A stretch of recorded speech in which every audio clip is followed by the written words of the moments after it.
دویم حق چې سړی مړ شي د په مال کې، ثم تقضى ديونه من جميع ما بقي من ماله، د په ذمه باندې چې کم قرضونه دي، کو هغه تازه چانه قرض اغستې وي نوې قرضونه، او کو د زړې زمانې قرضونه په پاتې دي، کو چانه نقد پیسې اغستې وي په قرض، او کو چانه سامانونه اغستې وي د هغې پیسې په پاتې وي، کو د باندې د چا دیت پاتې وي یا د ښځې مهر په پاتې وي، دا ټول څیزونه د قرض په زمره کې داخل دي. په دویمه مرحله کې به د مال نه دا ټول قرضونه ادا کړي شي چې د ذمه فارغه شي. ولې دا حقوق العباد دي، د بندگانو حق په پاتې دی، او دا د ادا دلته نکړل ورلا نو قبر کې به سرمن کوزه کی. الته به د اعمالو په صورت کې بیا وصول یابي کیږي. د بنده حق نه معاف کیږي چې سو پورې تا ادا کړی نه یا بنده درته معاف کړی نه.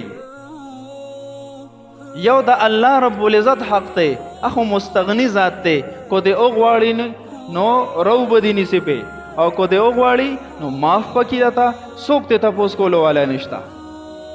خو بنده خو محتاج دی کنه، بنده دته په دنیا کې معاف کولو گنجائش ته، خو په آخرت کې دته د معاف کولو گنجائش سره شته نه. یوم یفر المرء من اخیه و امه و ابیه، د قیامت په ورځ باندې به رور د خور نه تختی، رور به د رور نه تختی، مور به د زوی نه تختی، زوی به د مور او پلار نه تختی. چرته مانه د نیکیانو مطالبهونه کی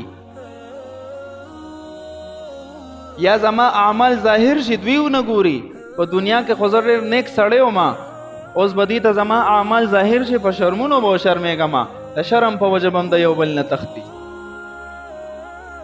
نو د ټول قرضونه به ادا کړي شي. اوس که د په ذمه باندې دین الله د الله قرضونه، مطلب د په خپله زندګۍ کې که دین زکاتونه د یو څو کاله نه دي ادا کړی، مرګ پې رالو. وکفارتن د چرته قسمونه خوړلیو بې قسمونه مات کړیو، د هغې قسم کفارې پې پاتې وې. وفدیتن د منځونو فدیې پې پاتې وې، یا د رمضان د روژو د نه نیولو په وجه پې فدیې پاتې وې، دا ټول حقوق الله دي. نو دې کې زمونږ د احنافو مسلک دا دی، فانه یسقط بالموت عندنا، مرګ سره دا څیزونه ساقط شو. اوس د الله خوښه ده کو پې رانیسي، او د الله خوښه ده کو ورته وایي معاف کوي.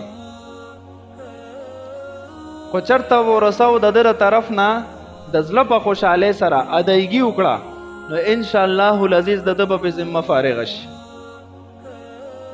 او که ده د مرګ په ټایم کې وصیت وکړو چې ما باندې جی د 2 کالو زکات پاتې دی، فدیه پاتې ده، کفاره پاتې ده، هغه ادا کې، نو د باقی مانده مال په 3مه حصه کې باغه وصیت نافذ شي او هغه به ادا کړی شي، نو ذمه به فارغه شي.